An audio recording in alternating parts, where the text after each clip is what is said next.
The topic for today's meditation is, why did Jesus meet a Samaritan woman?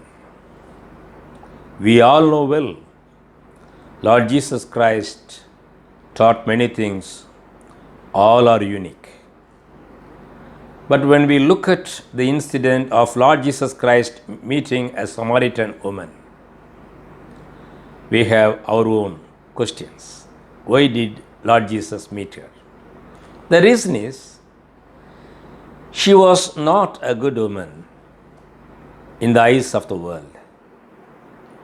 She was married for 5 times.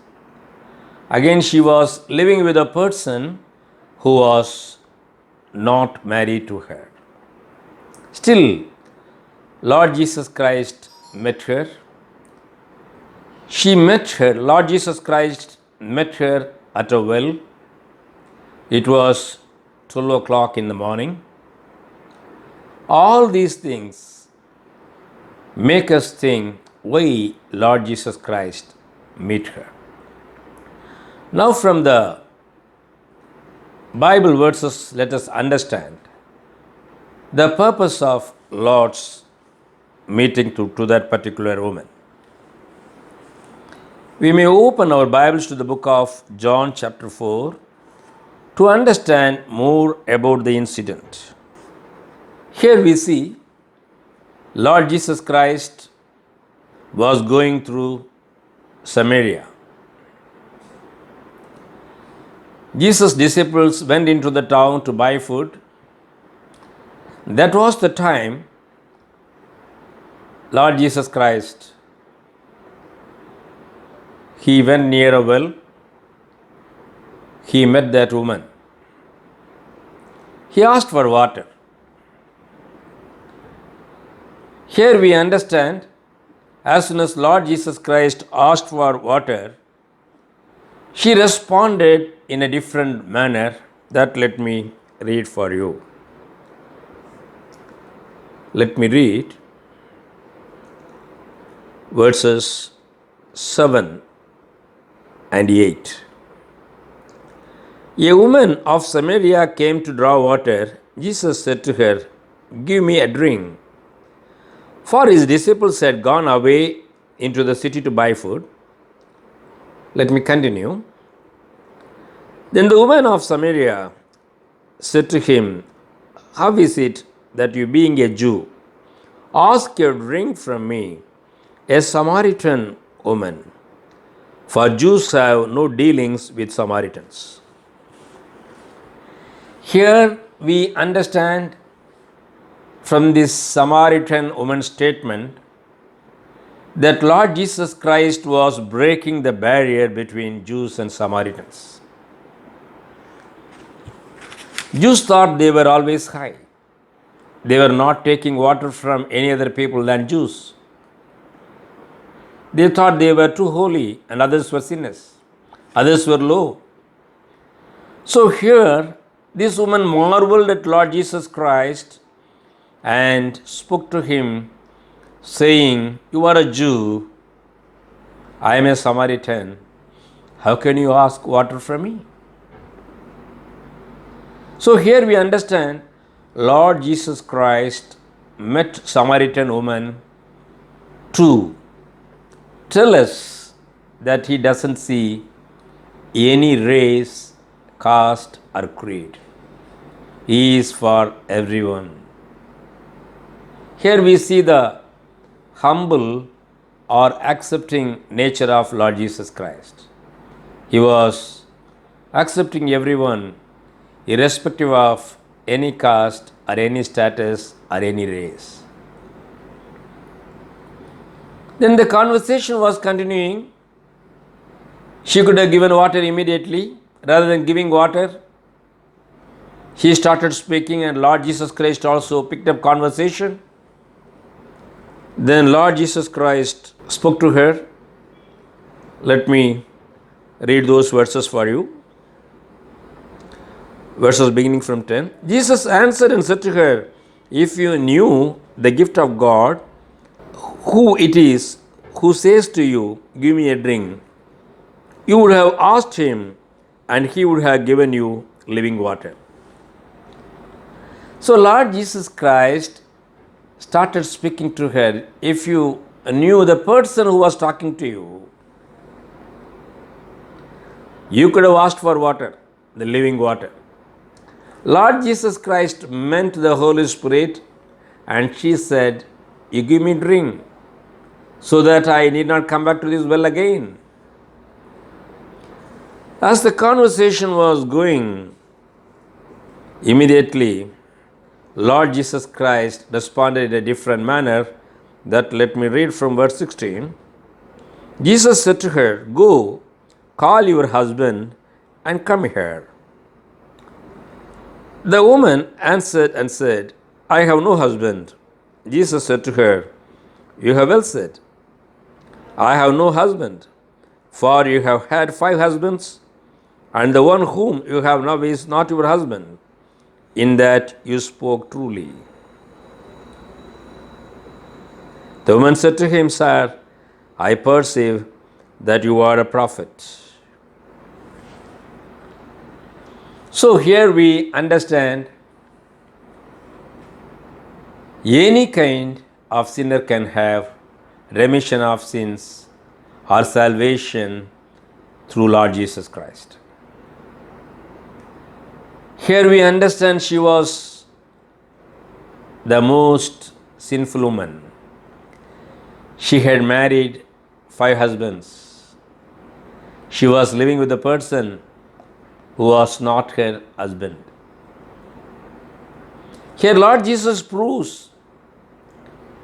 she was eligible for salvation. So from this point we understand anyone who seeks Lord Jesus Christ can get the remission of sins, can get the salvation from Lord Jesus Christ. So this encourages us that all our sins can be pardoned.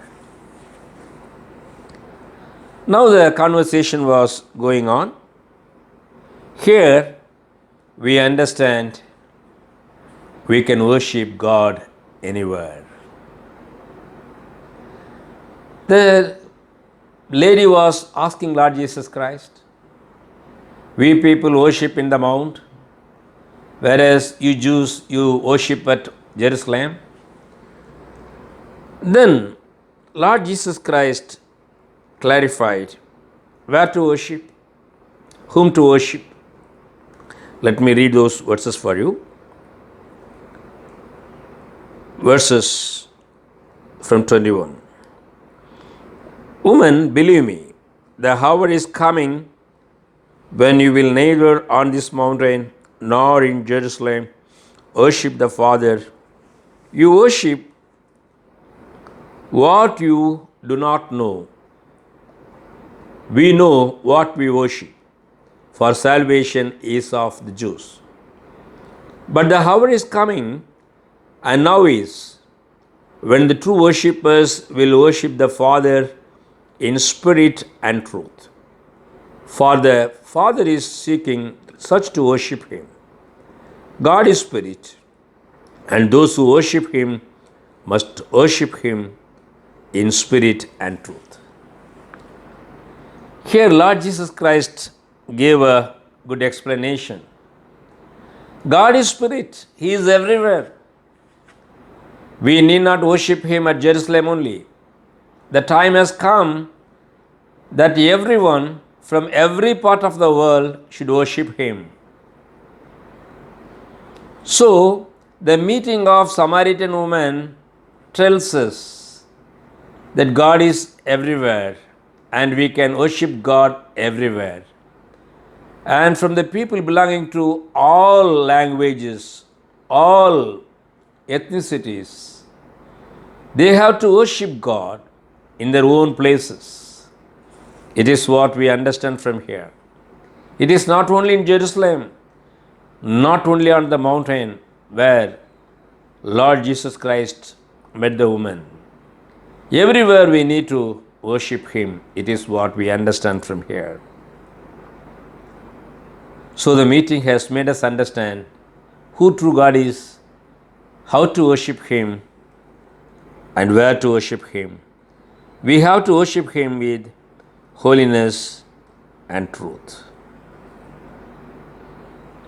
So, from the meeting of this woman, Lord Jesus Christ has demonstrated that He is a prophet.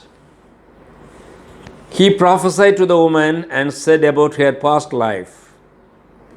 Again, Lord Jesus Christ has explained us who is God, how to worship, and where to worship. We have to worship God in spirit and truth. All these things have taught to us by Lord Jesus Christ. Now, Lord Jesus Christ's disciples, they returned back. They brought the food. They asked Lord Jesus Christ to eat. But Lord Jesus Christ was conversing with a Samaritan woman. Disciples marveled at Him. Now let me read few verses for you. Verses beginning from 27. And at this point His disciples came, and they marveled that He talked with the woman.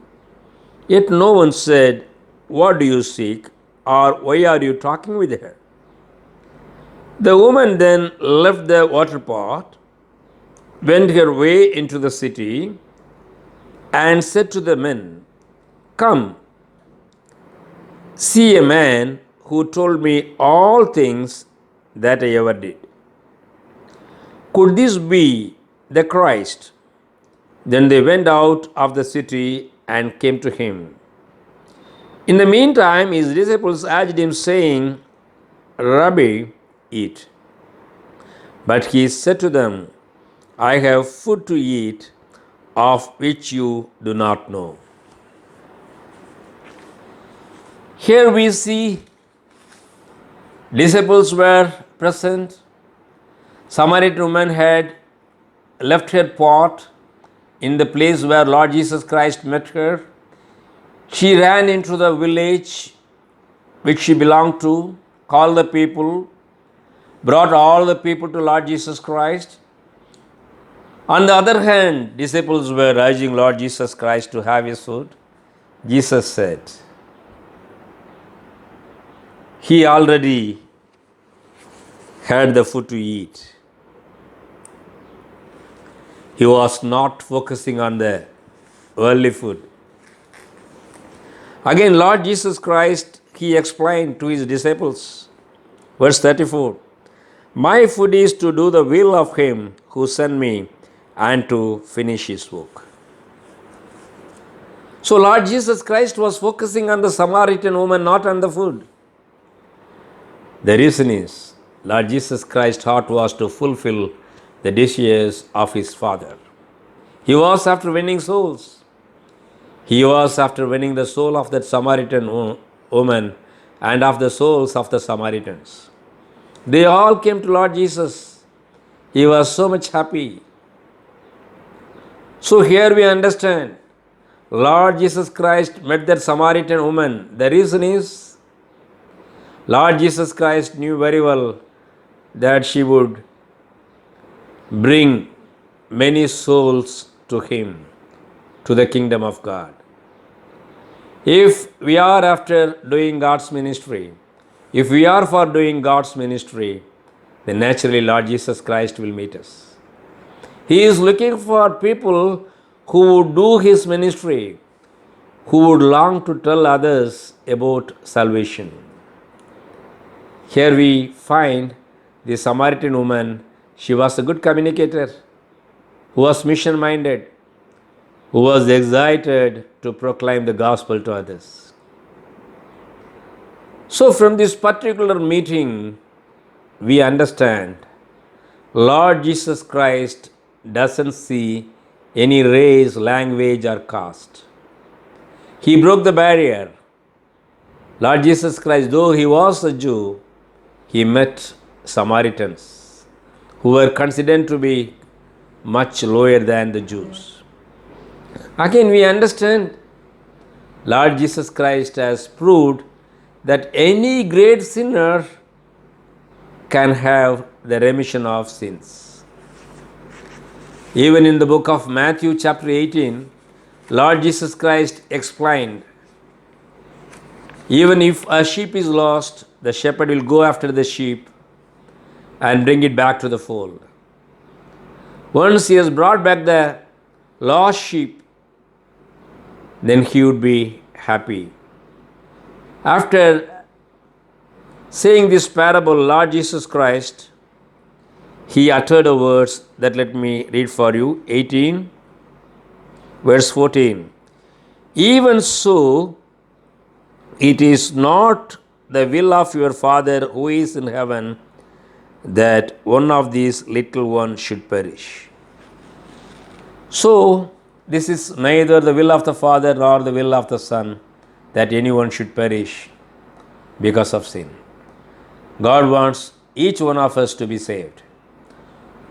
So, from this meeting of Lord Jesus Christ with the Samaritan woman, we understand any great sinner can be pardoned. Any great sinner can be saved. Everyone is called. Again, from this particular meeting, we understand we have to worship God anywhere and everywhere, and God is in the form of spirit. We have to worship Him in spirit and in truth. From this particular meeting, we understand Lord Jesus Christ was not only Savior, He was also a great prophet. He could prophesy to people because He revealed the past life of this Samaritan woman. Again, the meeting with the woman reveals us that whoever would do ministry, Lord Jesus Christ is very much interested. He knew well that this woman won't remain an idle person, rather she would go and proclaim about Him to the people. So if we will be interested in doing God's ministry, certainly Lord will give importance for us. He will come and meet us. Again, the important point is Jesus Christ declared that this mission was not pertaining to the worldly things, because His disciples offered food. Normally, whenever a person look at food, he will give importance for the food only. Lord Jesus could have said to the Samaritans, let me have my food and come back to you. He did not say that. He was giving importance for the ministry. He said, that is the real food. So Lord Jesus Christ has taught us that we should be mission-minded, focused to fulfill the will and the desire of Father God. So all these things we have learned from the meeting of Lord Jesus with Samaritan woman. So let us have hope. This message has really encouraged us that all of us can be saved. All our sins can be pardoned. Only thing, we need to be mission-minded like the Samaritan woman. Then God will definitely meet us, make use of us, and bless us. Again, the most important thing, what I understand is, He chose the lowliest one to do His ministry. Maybe the one who is listening now thinks, I am a lowly person, sinner. Let us not think that way. Let me read a verse for you from the book of 1 Corinthians chapter 1, verses beginning from 27. But God has chosen the foolish things of the world to put to shame the wise. And God has chosen the weakened things of the world to put to shame the things which are mighty. And the base things of the world and the things which are despised, God has chosen, and the things which are not, to bring to nothing the things that are, that no flesh should glory in His presence. That no flesh should glory in His presence. God has chosen the foolish ones, the lowly ones, or the base ones. He has chosen the exalted ones or the wiser ones. The reason is He wants to shame the wise people, or to nullify the wise people, or to prove that He can make use of the foolish people in the extension of God's kingdom. So in the case of Samaritan woman, the same thing happened. She was considered to be an untouchable person. A woman belonged to a lower community, lower strata, a despised person. But God chose her. The reason was God understood she was the deserving person to do His ministry. Today, whoever you are, God is ready to pardon you and to make use of you. I know a sister. Her husband had left her. She was in a deserted state. She got into many bad habits. Even she was into adultery. She became too bad in a sinful life. Finally, she became sick. She started seeking God. Lord Jesus appeared to her, healed her, pardoned her sins. God started blessing her. She became a blessing to many. She started ministering the word, and she has won many souls for Lord Jesus Christ. Maybe today you also think this way. I belong to a lower community person. I am a sinner. I am an untouchable person. People don't respect me in my city. Don't worry. If you have the mind to proclaim about Lord Jesus Christ, He will meet you. He will speak to you. He will pardon your sins. He will make use of you. And He will make you a blessing for many. Let us pray. Father God, we thank the Lord for You have spoken unto us. Lord, we pray that You will forgive all our sins and You will make use of us in the extension of Your kingdom. We commit us into Your hands. Use us for Your glory. In Jesus' precious name we pray. Amen. Dear brothers and sisters in Christ, if you have any doubts regarding the message you have received today, you can call me by the number shown on the screen, or you can write to me by the email address shown on the screen. Thank you. May God bless us all.